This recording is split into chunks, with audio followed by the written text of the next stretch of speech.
Hablando de, hablando de la historia de José, el soñador, de la revelación que había tenido Faraón acerca de cuál era el porvenir durante 14 años de Egipto y de toda la humanidad de ese entonces. Dios le muestra a Faraón 7 años de abundancia según la interpretación de Juana, de José el soñador, perdón. 7 años de abundancia y 7 años de escasez. Y ante esa situación, el sabio consejo de José a Faraón, donde le decía que administrara, que pusiera gente inteligente para que administrara y que ahorrara en el tiempo de la abundancia, y que eso le iba a servir para sopesar de una u otra manera los 7 años de escasez que venía, que eran más grandes y más fuertes que la escasez que se había vivido hasta ese entonces. Sí, entonces vemos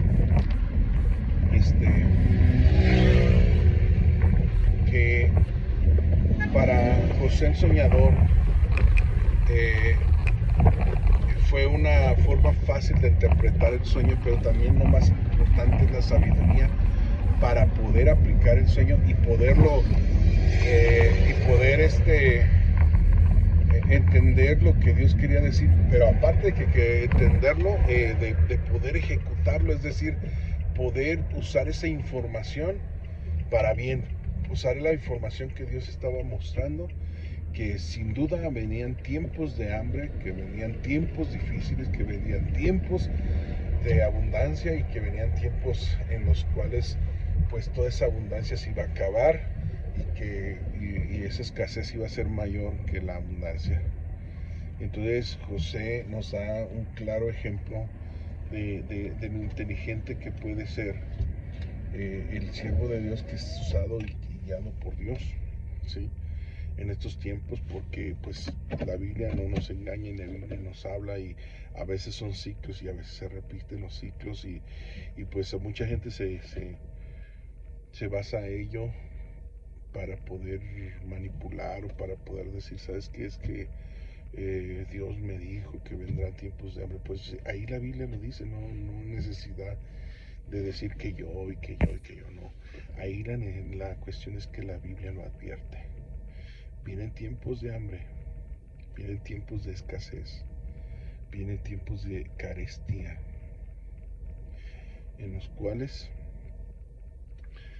pues el Apocalipsis señala y dice que iba a haber tiempos en los cuales se tendría el jornal de un trabajador por 1 kilo de cebada.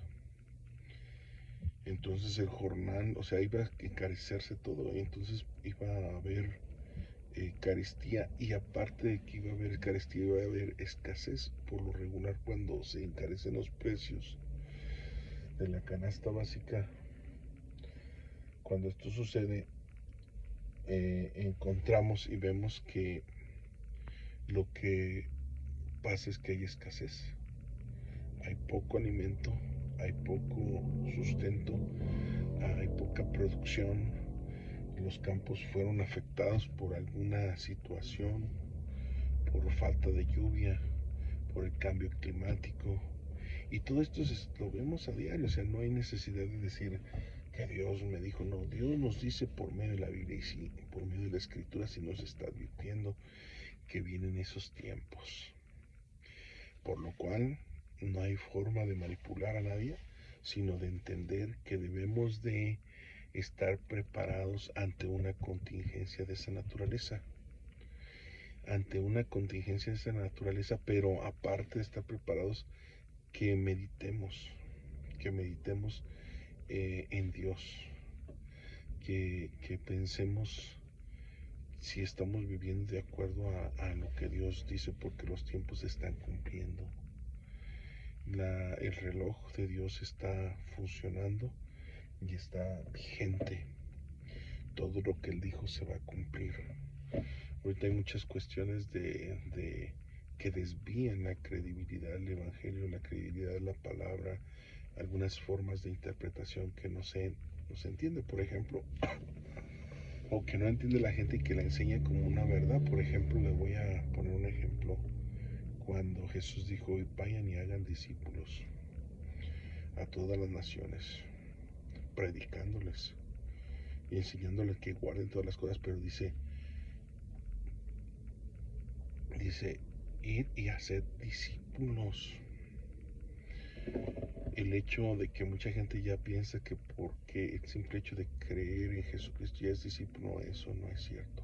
Aún si cree que existió Jesús, pero no vive conforme a un discipulado, es decir, una persona, un alumno que hace lo mismo que su maestro hace y dice y enseña y vive lo que su maestro le enseñó y le mostró, no porque no sabe qué es lo que dice el maestro que le está enseñando, por lo tanto aún no es discípulo. Y mucha gente curiosamente interpreta mal la palabra.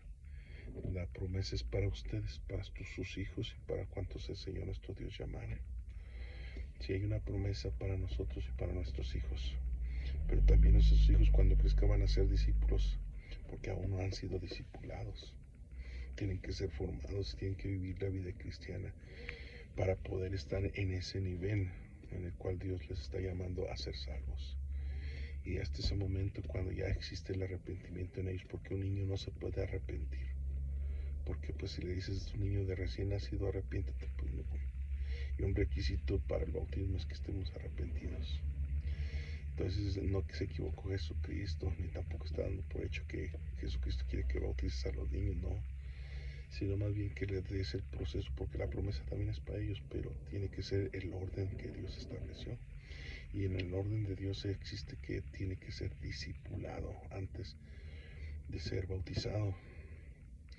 Ya que se le ha enseñado la palabra y todo eso, y puede ser bautizado, ya que se haya arrepentido, porque es un requisito del bautismo, dice Hechos 2:38, arrepentidos y bautice cada uno de vosotros en el nombre de Jesucristo, para el perdón de los pecados. Entonces, en esto hay una discrepancia en el pensar, una discrepancia en la forma de ver, una discrepancia en la forma de interpretar, porque mucha gente no lo interpreta así, pero Jesús, Dios no se equivoca. Dios es un Dios de orden y tiene sus procesos y sus tiempos, pero hay quienes quieren desbaratar eso, que ese orden estructurado, pero que se entiende a la luz de la palabra de Dios, no nada más por forzar un texto, sino que se debe de complementar con toda una enseñanza de Jesús.